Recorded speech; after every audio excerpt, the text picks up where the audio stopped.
વિદ્યાર્થી મિત્રો, ઉષ્માગતિશાસ્ત્રમાં આપણે બે અવસ્થા વિધેયની સરસ વાત કરી. એક આંતરિક ઉર્જા U અને એક એન્થાલ્પી H. એના ફેરફાર જોયા, ડેલ્ટા U ડેલ્ટા H. બીજા એક સરસ અવસ્થા વિધેય ઉપર આપણે જઈ રહ્યા છીએ. હવે આ અવસ્થા વિધેયની જરૂર કેમ પડી, એ અવસ્થા વિધેય શું છે, એનું સૂત્ર શું છે, એનો એકમ શું છે, એનો ઉપયોગ શું છે ઉષ્માગતિશાસ્ત્રમાં, એના ઉપર જતા પહેલાં એ કેમ જરૂર પડી એના વિશે થોડુંક સમજાવું. આ વિધેય જાણતા પહેલાં આ શબ્દ જાણવું બહુ જરૂરી છે. સ્વયંસ્ફુરના, જેને બીજું નામ છે સ્વયંસ્ફુરિત, અને બહુ સિમ્પલ નામ છે સ્વયંભૂ. સ્વયંભૂનું શોર્ટ નામ શંભુ. આપણે શિવ માટે એક સરસ શબ્દ વાપરીએ છીએ હિન્દુમાં, શિવ. હા, મહાદેવની અંદર શિવલિંગ હોય છે. શિવનું બીજું નામ છે સ્વયંભૂ. સ્વયંભૂનો મતલબ એવો થાય, સ્વયં એટલે જાતે, ભૂ એટલે ઉત્પન્ન થવું, પોતાની જાતે ઉત્પન્ન થયા. તમે જુઓ, બધા જ દેવી દેવતાઓના મા બાપના નામ છે, બધા જ મનુષ્યના મા બાપના નામ છે, પરંતુ શિવના કોઈ માતા પિતા આજ સુધી તમે સાંભળ્યા નહીં હોય કે ભાઈ શિવના મમ્મી આ કે શિવના પપ્પા. એ પોતે સ્વયંભૂ છે, એટલે તમે ઈશ્વર કહેવામાં આવે છે. એનાથી મોટું કોઈ નહીં, એનાથી ઊંચું કોઈ નહીં. કારણ કે જેના મા બાપ છે એનાથી ઊંચા મા બાપ છે, પરંતુ જેના મા બાપ નથી એ સૌથી ઊંચો છે. એટલે બ્રહ્માંડમાં સ્વયંભૂ શિવ જે પોતે પ્રગટ્યા છે. તો અહીંયા એવી જ એક પ્રક્રિયા છે સ્વયંસ્ફુરિત અથવા સ્વયંસ્ફૂર્ણા. આમ એનો અર્થ સીધી રીતે કેવો તો જાતે થાય, એની જાતે, બરોબર, કોઈની મદદ નહીં. તો એ શું છે એ સમજીએ. અત્યાર સુધી આપણે ઉષ્માગતિશાસ્ત્રના પ્રથમ નિયમની વાત કરી, જેનું સૂત્ર આપ સૌ જાણો છો, delta U is equal to Q plus W. Qની નિશાનીઓ જોઈ, Wની નિશાની જોઈ. આ ઉષ્માગતિશાસ્ત્રના નિયમમાં જે Q આવે છે ઉષ્મા, એના નિયંત્રણ ઉપર એનું નિયંત્રણ નથી કે ભાઈ ઉષ્મા કઈ બાજુ ક્યાં જાય. એ થર્મોડાયનેમિક્સનો જે નિયમ છે એ નિયંત્રણ નહીં કરતો. હા, પણ એમાં આ પ્રથમ નિયમમાં જે ઉષ્મા છે, જેને આપણે Q કહીએ છીએ, એના વહન વિશે તમે વિચાર્યું કે ઉષ્માનું વહન કઈ દિશામાં જાય? તો ઉષ્માનું વહન હંમેશા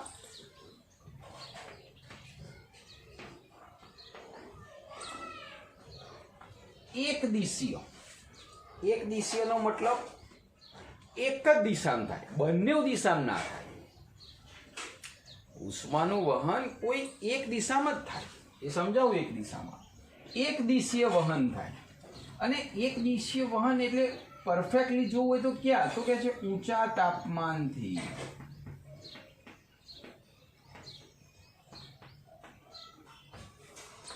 નીચા તાપમાન તરફ જ જાય. હા, ઉષ્માનું વહન પ્રણાલી, પર્યાવરણમાં કોઈ પણ પ્રણાલી તમે લો તો મેં એક ઓબ્ઝર્વ કર્યું હશે કે ઉષ્માનું વહન એક જ દિશામાં થાય. અને કઈ દિશામાં? તો તમે ચોક્કસ કહી શકો કે ભાઈ વધારે તાપમાન વાળું જે કંઈ પદાર્થ છે એનાથી ઓછા તાપમાન ધરાવતા પદાર્થ તરફ જ વહન થાય. આવા કેટલાક ઉદાહરણો આપણે જોઈએ કે ભાઈ કેટલા એક દિશીય છે. હવે એ પણ તમે જુઓ કે એક દિશીય છે, ઊંચા તાપમાનથી નીચા તાપમાન તરફ જાય. અને સ્વયંસ્ફુરિત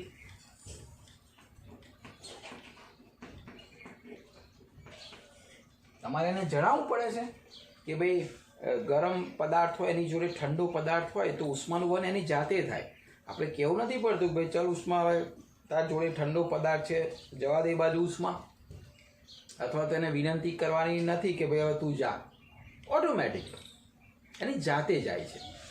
એ વસ્તુ સમજો ફરીથી તો ઉષ્માનું વહન એક દિશીય છે, એટલે એક જ દિશામાં જાય છે. ઊંચા તાપમાનથી હંમેશા નીચા તાપમાન તરફ જાય છે અને સ્વયંસ્ફુરિત છે, એની જાતે જાય છે. આવા કેટલાક ઉદાહરણો જોઈએ બધા જ, બરોબર. જો કયા કયા સ્વયંસ્ફુરિત. ચલો,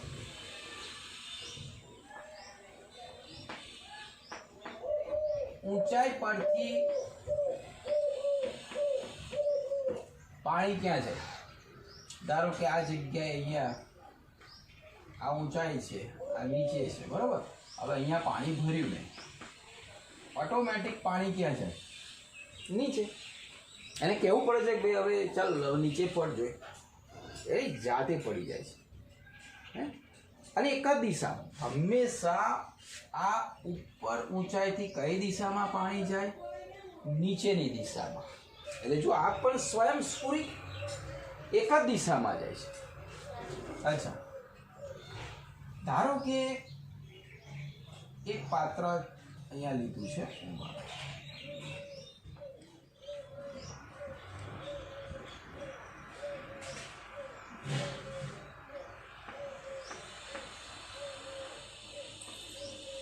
ચલો આ અહીંયા વાયુ નથી, આ જગ્યાએ વાયુ ભરેલો છે.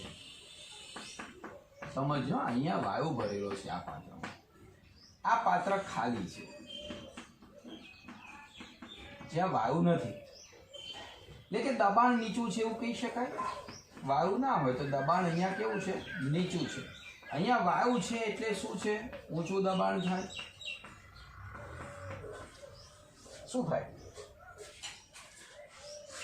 કોપ બંધ છે. હવે હું આ કોપ ખોલું છું, સમજો. આ મેં કોપ ખોલી નાખ્યો, તો તમારે કશું કહેવું પડે વાયુને કે ભાઈ ચલો આ ખાલી જગ્યા છે, બધા અહીંયા આગળ ટોળે ના વળશો, ચલો ધીમે ધીમે જાઓ, જગ્યા થાય, તમને ફરતા ફાવે? ના, ઓટોમેટિકલી આ બધું જ વાયુ અહીંયા સુધી પ્રસરણ પામશે, આ જગ્યાએ પ્રસરણ પામશે, એટલે કે વિસ્તરણ થશે. ક્યાં સુધી? બંનેનું દબાણ સરખું થાય ત્યાં સુધી. આ ઊંચાઈ પરથી પાણી જશે નીચે ક્યાં સુધી? બંનેનું લેવલ સરખું ના થાય ત્યાં સુધી. એટલે જો વાયુ ઓટોમેટિક એની જાતે એક જ દિશામાં વિસ્તરણ પામે છે, પ્રસરણ પામે છે, કારણ કે દબાણ નીચું છે, અહીંયા દબાણ વધારે છે.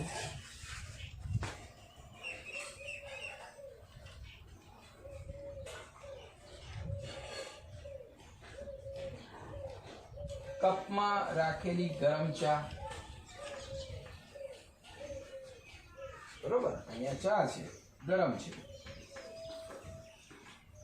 ઓટોમેટિક આ પ્રણાલી છે, આ પર્યાવરણ છે. ઉષ્મા ક્યાં જાય? ક્યાંથી ક્યાં જાય? અચ્છા, ચા ગરમ છે તો ક્યાં સુધી ગરમ રહે? ઠંડી થાય? કેટલી ઠંડી થાય? તો તમે કહેશો કે ગરમ ગરમ ચા ઠંડી થશે, કારણ કે એમાંથી ઉષ્મા એક જ દિશામાં જશે. કયા દિશામાં? પર્યાવરણમાં જશે. જ્યાં સુધી પર્યાવરણનું તાપમાન અને કપમાં જે રાખેલી ચા છે તેનું તાપમાન સરખું થઈ જાય ત્યાં સુધી એ ચા ઠંડી થશે. પછી બંધ થઈ જશે. ક્યારે? ઓટોમેટિક, જ્યારે પર્યાવરણનું તાપમાન અને ચાનું તાપમાન સમાન થઈ જાય. એટલે કે અહીંયા ગરમ ચા ઠંડી થાય છે, ઉષ્મા બહાર ફેંકે છે, એક જ દિશામાં જાય છે, એની જાતે. આપણે કહેવું પડે છે કે ચા તું ઠંડી થા, કે ચાલ તારી ઉષ્મા પર્યાવરણને આપી દે, પર્યાવરણ ઠંડુ છે તારા કરતા? ના, ઓટોમેટિકલી થાય છે. આ બધા ભૌતિક હતા. હવે રાસાયણિક પણ પ્રક્રિયા લઈએ. કાર્બન છે એ ઓક્સિજનની હાજરીમાં આપ સૌ જાણો છો એનું દહન કરવામાં આવે તો CO2 બને છે.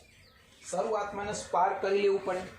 ગ્રેફાઇટ છે, કોલસો છે, બરોબર, તો એ કાર્બનને સળગાવી દેવું પડે. સહેજ સ્પાર્ક કરી દઈએ પછી ઓક્સિજન એને મળતો રહે. તો એમ કહેવું પડે કે ભાઈ તો હવે સળગ, હવે ચાલુ જ રાખ સળગવાનું, બંધ ના કરીશ. એક જ દિશામાં કામ કરશે. કઈ દિશામાં? CO2 બનાવશે. ટૂંકમાં ભૌતિક પ્રક્રમ અને રાસાયણિક પ્રક્રમ કેટલાક એવા છે કે જે એક જ દિશામાં જતા હોય, સ્વયંસ્ફુરિત થતા હોય. તો લગભગ કુદરતની અંદર કુદરતી બધી જ પ્રક્રિયાઓ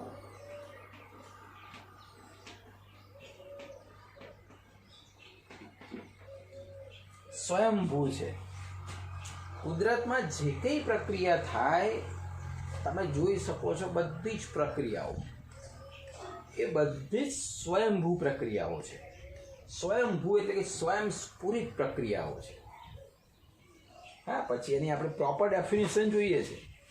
હવે આ પ્રક્રિયાઓની એક ખાસિયત તમે એ જોઈ કે બધી એક જ દિશામાં જાય. આની દિશા નીચે, આની દિશા ખાલી ઓછું દબાણ છે ત્યાં, આની દિશા પર્યાવરણમાં, આની દિશા નિપજ તરફ. બધા એક જ દિશામાં જાય છે. બીજું, એક દિશીય તો છે પણ પાછા સ્વયંસ્ફુરિત છે. કોઈને તમારે કશું કોઈ બળ લગાવવાની જરૂર નથી. ઓટોમેટિક કોક ખુલશે એટલે વાયુ આમાં જશે, ઓટોમેટિક ઉષ્મા પર્યાવરણમાં જશે, ઓટોમેટિક કાર્બન ડાયોક્સાઇડ મળશે, ઓટોમેટિક પાણી ઉપરથી નીચે પડશે. હા, દૂધમાં પાણી તમે જો ઉપરથી નીચે પડે, વરસાદનું પાણી ઉપરથી નીચે પડે ત્યારે એની જાતે જ, આપણે કશું કહેવાની જરૂર નથી. આ બધી જ પ્રક્રિયાઓ જે છે ઓટોમેટિક થાય છે, એટલે કે સ્વયંસ્ફુરિત થાય છે, સ્પોન્ટેનિયસલી થાય છે, એક દિશીય થાય છે, એટલે એક દિશામાં થાય છે, આપમેળે થાય છે. એને કોઈ બાહ્ય પરિબળની જરૂર નથી. પરંતુ રિવર્સ થાય. રિવર્સ એટલે સમજાવો, આ પાણી એની જાતે, રિવર્સ એની જાતે, હા, આપમેળે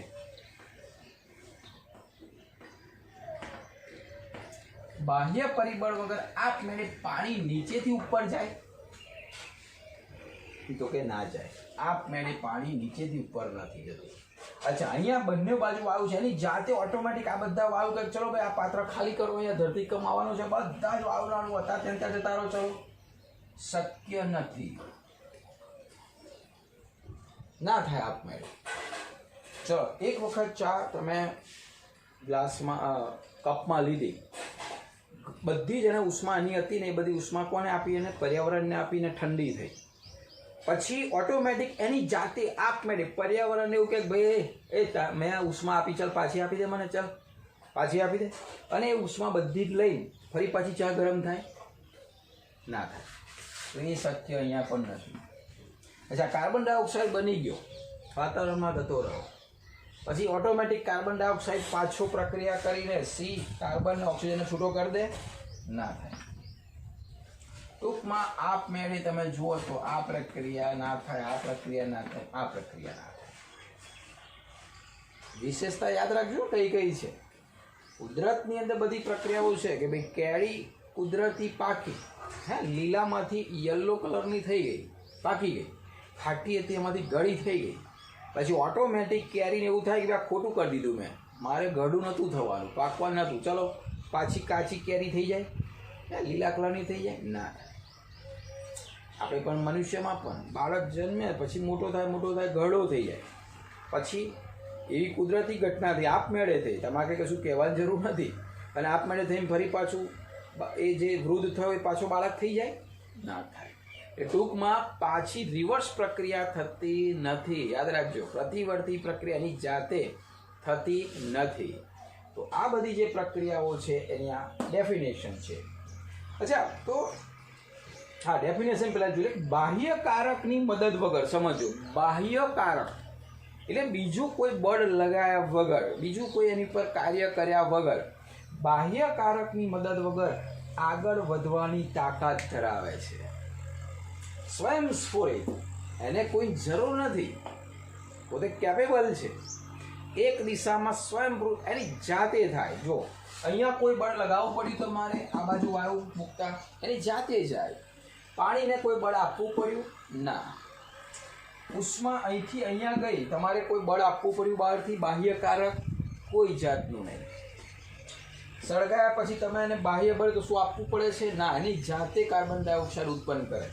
એટલે બાહ્ય કારકની મદદ વગર આગળ વધવાની તાકાત એ લોકો ધરાવે છે. આ બધી સ્વયંસ્ફુરિત પ્રક્રિયાઓ, આપમેળે થતી પ્રક્રિયાઓ, એને કોઈની મદદની જરૂર નહીં. બીજું, આ પ્રક્રમ અપ્રતિવર્તી છે. અપ્રતિવર્તી, એક દિશામાં પાછો ના જાય. જે બાહ્ય કારક સિવાય પ્રતિવર્તી કરી શકાતા નથી. આ એવા પ્રક્રમ છે બાહ્ય કારક સિવાય. હા, આ પાણીને મારે ઉપર લઈ જવું હોય તો ફરી પાછી અહીંયાથી ડોલ ભરું, પાછો ઉપર જવું અને એને રેડું. તો બરોબર છે. અહીંયા મારે વેક્યુમથી એને વાયુને મારે ખેંચવું પડે, બાહ્ય કારક આપવું પડે, તો બરોબર છે. અહીંયા મારે પર્યાવરણમાંથી ઉષ્માથી ફરી એને ગરમ કરવી પડે, તો બરોબર છે. અહીંયા મારે રિએક્શન CO2 માંથી એવી પ્રક્રિયા કરવી પડે, કોઈ યોગ્ય ઉદ્દીપક, તાપમાન, દબાણથી, તો જો ટૂંકમાં બાહ્ય કારક સિવાય પ્રતિવર્તી થઈ શકતી નથી. ફરીથી વ્યાખ્યા, સ્વયંસ્ફુરિત પ્રક્રિયા એટલે શું? તો આ બે ડેફિનેશન છે.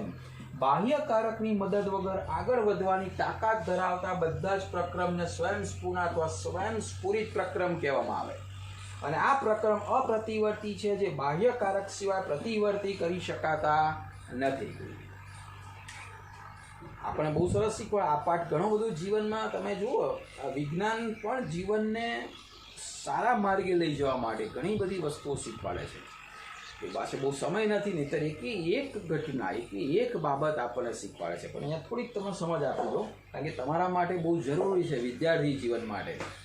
અહીંયા જો આ બે મુદ્દા જે છે ને એ બહુ અગત્યના. એમાં પહેલો મુદ્દો તો ખાસ વિદ્યાર્થી જીવન જે છે ને એ સ્વયંસ્ફૂર્ણ વાળું હોવું જોઈએ. સ્વયંસ્ફૂર્ણ, એને એક લક્ષ્ય પ્રાપ્ત કરવું, એક જ દિશા. જો આ બધા જો પેલું સરસ શીખવાડે છે કે તમે પણ મારા જેવી રીતે ધારણ કરો, એક દિશા લો, એક દિશા, ક્યાંય કોઈ જગ્યાએ ચેન્જ નહીં, બધી જ એક દિશામાં જાય.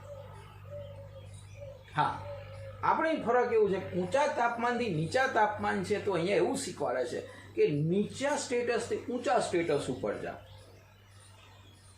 એ ધ્યાન રાખવાનું છે. આપણે હંમેશા ઉપર જવું છે, નામ રોશન કરવું છે, કોઈ સારું સ્ટેટસ પ્રાપ્ત કરવું, સારું પદ પ્રાપ્ત કરવું છે, સારી ઇન્કમ પ્રાપ્ત કરવી છે, સારા ગોલ તરફ જવું છે, સારા લક્ષ્ય તરફ જવું છે. બરાબર, આપણી લાઈફસ્ટાઈલ જોરદાર થાય એવી રીતે જવું છે, સમાજ કાર્ય સારામાં સારું થાય ત્યાં જવું છે. બાહ્ય કારકની મદદ વગર આગળ વધવાની તાકાત. બાહ્ય કારક એટલે કેવું કે ભાઈ અત્યારે સરસ શરૂઆતમાં સાયન્સ લો છો, પછી માર્ક્સ 1-2 ટેસ્ટમાં આવે, ઉત્સાહ સરસ હોય છે, પછી પ્રોબ્લેમ થાય છે. પછી એક દિશામાં જવાની જગ્યાએ પાછી મોબાઈલમાં ગેમ રમવાની દિશામાં વળી જાય છે પ્રક્રિયા. પછી ટીવી જોવામાં જતી રહે છે, મિત્રો જો ગોસિપ કરવામાં જતી રહે છે, આળસમાં જતી રહે છે, ઊંઘવામાં જતી રહે છે, બીજી બધી એક્ટિવિટીમાં જતી રહે છે, શોખ, સામાન્ય બધા શોખ પૂરા કરવા જતા રહે છે, પ્રસંગોમાં ફરવામાં જતા રહે છે. હવે તે વખતે શું થાય? બાહ્ય કારક કોણ? તો કે સૌથી પહેલાં તો આપણા માતા પિતા. ચાલ મોબાઈલ મૂક, વાંચવાનું ખબર નથી પડતી, ટેસ્ટ છે. પપ્પા પાછા કહે છે ચાલ રમવા નથી, બેસી જા. મમ્મી ઘેર હોય તો હોય, ક્યારનો શું મોબાઈલ જોવે, ક્યારનો શું ગપ્પા મારે, ચાલ વાંચવા બેસી જા. આ બધા બાહ્ય કારકો. બીજો બાહ્ય કારક ટીચર, માર્ક્સ જોવે, એ આટલા કેમ માર્ક્સ આવ્યા, શું કરો આખો દિવસ, ખબર નહીં પડતી. એટલે તમને શું છે, બાહ્ય કારક આવે, અને બાહ્ય કારક કે એટલે 1-2 કલાક અસર થાય, હા, પછી પાછા એના આપણે જરૂર નથી. સ્વયંસ્ફુરિત, જો સ્વયં જાતે જ આપણા દિલમાંથી રહી, ના કોઈક આપણને શું કહે, બાહ્ય પરિબળ આપણને શું કહે, બસ મારે મારા લક્ષ્ય ઉપર એક જ દિશામાં જવું છે, જ્યાં સુધી ત્યાં ના પહોંચું ને ત્યાં સુધી મારે બાહ્ય કારકની કોઈ જરૂર નથી. સ્વયંસ્ફુરિત, જાતે ને જાતે મહેનત કરવાની. જે પોતાના લક્ષ્ય ઉપર જે હોશિયાર વિદ્યાર્થીઓ જે પહોંચે છે એ એકચ્યુઅલી હોશિયાર એટલા માટે હોય છે કે એ બાહ્ય કારકની એમને જરૂર નથી પડતી. આખો દિવસ મથ્યા કરે છે, વાંચ્યા કરે છે, સમજ કરે છે, જાતે ને જાતે એક્સરસાઇઝ કરે છે, પ્રશ્નોનું સોલ્યુશન કરે છે, સ્વયંસ્ફુરિત. અને જે સ્વયંસ્ફુરિત પ્રેરણાથી આગળ જાય છે ને દુનિયાની કોઈ તાકાત રોકી શકતી નથી. ધક્કાવાળું ક્યાં સુધી જાય? કોઈ હાથ લારીને ધક્કો મારે તો ધક્કો મારે ત્યાં સુધી જાય, અને કદાચ રોડ હોય તો થોડીક એને રોલિંગ આવે ત્યાં સુધી જાય, પછી અટકી રહે, ફરી પાછી ધક્કાની રાહ જો, ફરી પાછી ધક્કાના, ક્યાં સુધી ગાડી જાય. એની જાતે જ જતું હોય, એને કોઈ ધક્કાની જરૂર નથી, એ ફટાફટ એની મંજિલ સુધી પહોંચી જાય છે. હવે પ્રશ્ન એક આવે છે કે ભાઈ આ બધા એક દિશામાં જાય છે, સ્વયંસ્ફુરિત છે, તો કેમ? આ બધાની પાછળનું અગત્યનો પ્રશ્ન આવે છે, પ્રેરક બળ કોણ? કોણ પ્રેરણા આપે છે કે ભાઈ તમે ઉપરથી નીચે જાઓ? કેમ? કોણ અહીંયા પ્રેરણા આપે છે કે ઊંચા દબાણથી નીચા દબાણ તરફ જાઓ? કોણ પ્રેરણા આપે છે કે પ્રણાલીમાંથી ઉષ્મા પર્યાવરણમાં જાય? કોણ પ્રેરણા આપે છે કે અહીંયા CO2 બનાવો? આવી બધી અસંખ્ય પ્રક્રિયાઓ કુદરતમાં થાય છે. આ બધાની પાછળ પ્રેરક બળ કોણ? બહુ ઇમ્પોર્ટન્ટ ક્વેશ્ચન. તો આ કેમ બને છે, એની પાછળ પ્રેરક બળ કોણ છે, એના વિશે આપણે ચર્ચા કરીએ. અને એ પ્રેરક બળ જે છે ને હવે આપણને એક નવા વિધેય તરફ લઈ જાય છે. અને એ નવું વિધેય શું છે એ પણ જોઈએ આપણે. તો પહેલા તો આપણે જોઈએ કે ભાઈ પ્રેરક બળ કોણ છે, કેવી પ્રક્રિયામાં છે, બરોબર? તો આ જે વાત હતી માત્ર સ્વયંસ્ફૂર્ણ આપમેળે થતી પ્રક્રિયાઓની વાત હતી. એની આપણે ખાસ બે વિશેષતાઓ જોઈ. આની પાછળ પ્રેરક બળ કોણ છે એની હવે આપણે ચર્ચા કરીએ.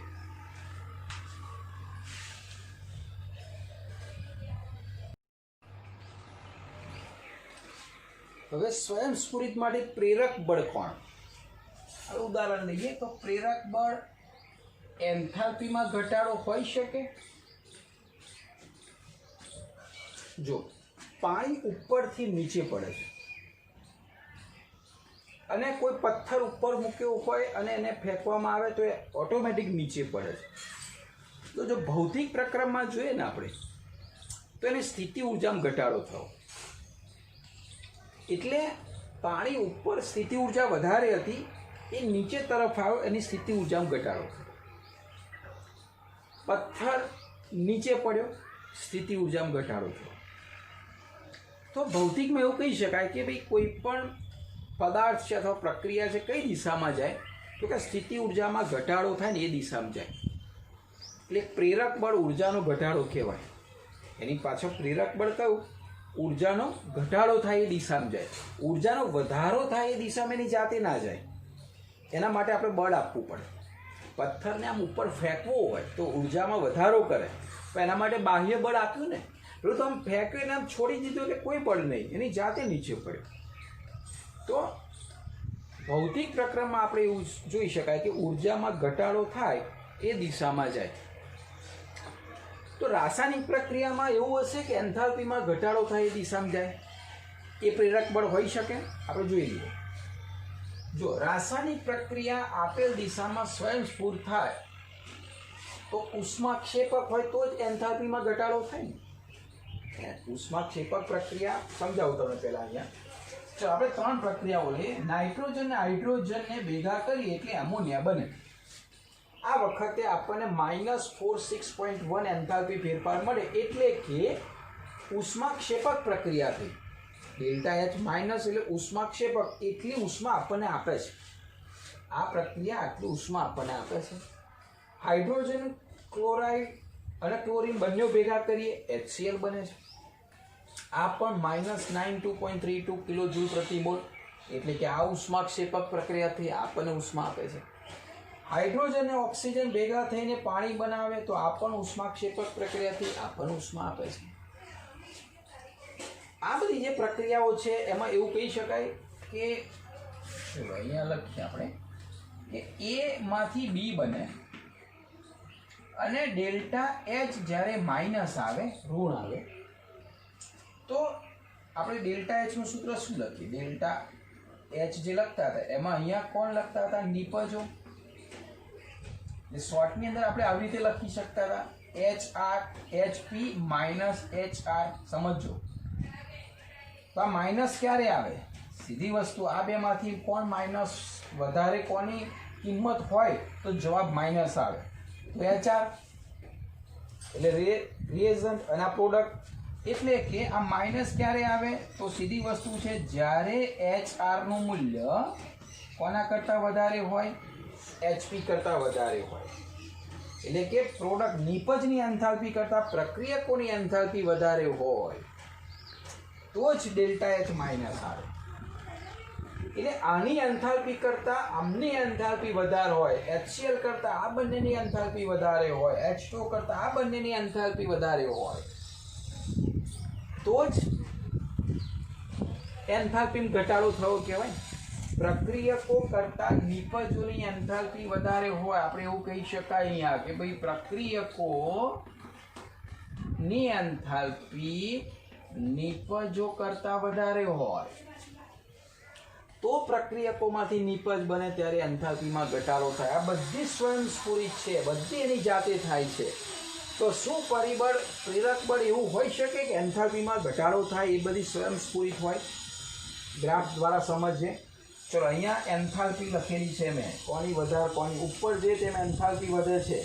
આ બાજુ પ્રક્રિયા નિર્દેશાંક છે, એટલે કે અહીંયા પ્રક્રિયકો છે ને એમાંથી શું બને છે? નિપજો બને છે. એટલે આ એ દિશા છે પ્રક્રિયકોમાંથી નિપજો બને ત્યારે, અને અહીંયા એન્થાલ્પીમાં શું ફેરફાર થાય ત્યાંનો ગ્રાફ છે. ક્લિયર? તો પ્રક્રિયકો ને નિપજો એટલે પહેલા પ્રક્રિયકો હોય પછી નિપજો બને. અહીંયા એન્થાલ્પી ઓછી વધારે કોની હોય? તો બહુ સીધી, પહેલા પ્રક્રિયકો છે તો પ્રક્રિયકોની એન્થાલ્પી નિપજો કરતાં વધારે છે. તો આ જગ્યાએ જે એન્થાલ્પી છે કોની હશે? પ્રક્રિયકોની. એચ અહીંયા આટલી નિપજ તો અહીંયા છે જ નહીં, એટલે શરૂઆતમાં પ્રક્રિયકોની એન્થાલ્પી હશે.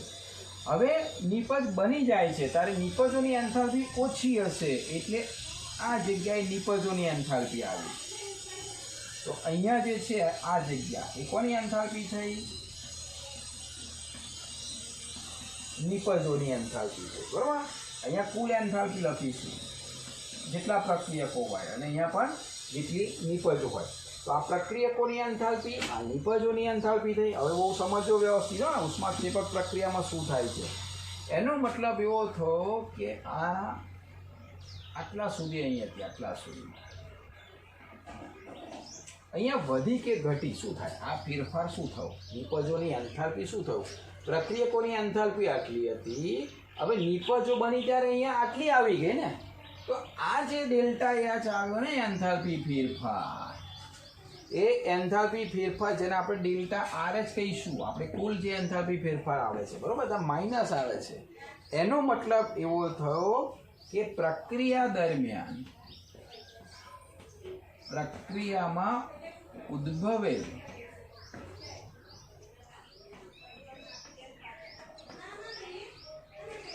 ચોખ્ખી ઉર્જા અથવા તો એન્થાલ્પી. હવે સમજો શું થયું અહીંયા. જો ઉષ્માક્ષેપક પ્રક્રિયામાં શું થાય? પ્રક્રિયકોની એન્થાલ્પી આટલી હતી, નિપજ બની ત્યારે એન્થાલ્પી ઘટીને આટલી થઈ ગઈ. તો આ ઘટાડો ક્યાં ગયો? આ જો માઇનસ. એને કોને આપી દીધી? પર્યાવરણને આપી દીધી. એટલે નિપજની એન્થાલ્પી આ થઈ. તો ઉર્જાના સંરક્ષણના નિયમ પ્રમાણે જેટલી એન્થાલ્પી હતી આ ગઈ ક્યાં? તો એ પાછી કોનામાં ગતિ રહી? પર્યાવરણમાં ગતિ રહી. એટલે કે પ્રક્રિયામાં ઉદ્ભવેલી ચોખ્ખી ઉર્જા મળી આપણને. આ જે એન્થાલ્પી ફેરફાર છે એટલી ઉર્જા બહાર ગઈ. ક્લિયર? તો આ જોતા એવું લાગે કે ભાઈ હા, પ્રેરક બળ એન્થાલ્પીમાં ઘટાડો હોઈ શકે. કોઈ પણ રાસાયણિક પ્રક્રિયા હંમેશા કઈ દિશામાં જતી હશે? એન્થાલ્પીનો ઘટાડો થાય ને એ દિશામાં જતી હશે. પરંતુ સાચું કે ખોટું, હજુ એક ઉદાહરણ લઈએ તો વધારે ખ્યાલ આવશે. બરોબર? ફરીથી આ ફાસ્ટ સમજી લઈએ.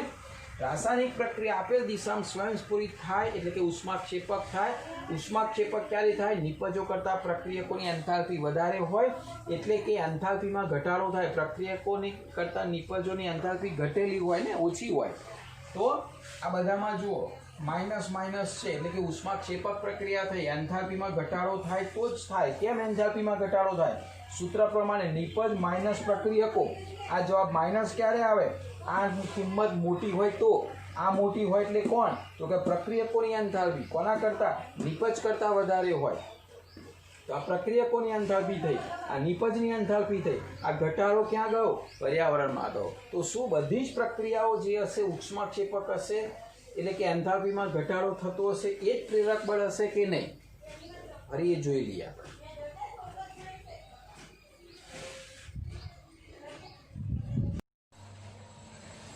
જો હવે એન્થાલ્પીમાં ઘટાડો ખરેખર પ્રેરક બળ છે, તો કેટલીક રાસાયણિક પ્રક્રિયા ઉષ્મા શોષક છે, તેમ છતાં પણ એ સ્વયંસ્ફુરિત છે.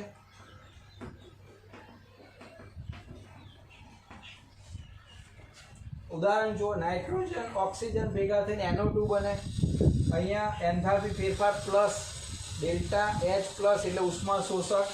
કાર્બન S કાર્બન ડાયસલ્ફાઇડ ઉષ્મા એન્થાલ્પી ફેરફાર ફરીથી +128 એટલે એટલે આ તો ઉષ્મા શોષક પ્રક્રિયાઓ પણ સ્વયંસ્ફુરિત છે. ઉષ્મા શોષક પ્રક્રિયાઓમાં શું હશે? પ્રક્રિયકો કરતાં નિપજોની એન્થાલ્પી વધારે હશે. આપણે શીખીએ ને કે ભાઈ A થી B તો ડેલ્ટા RH બરાબર HP માઇનસ HR. તો આ પ્લસ ક્યારે આવે? આ ડેલ્ટા અહીંયા ડેલ્ટા H ધન મૂલ્ય ક્યારે આવે? તો સીધી વસ્તુ છે કે HPનું મૂલ્ય જે છે એ કોના કરતાં વધારે હોય? HR કરતાં વધારે હોય. કારણ કે આમાંથી આ બાદ કરીએ ને તો ધન આવે ને, તો આનું મૂલ્ય વધારે હોવું જોઈએ ઉષ્મા શોષક માટે. તો HP એટલે નિપજ, તો નિપજોની એન્થાલ્પી પ્રક્રિયકો કરતાં વધારે હશે.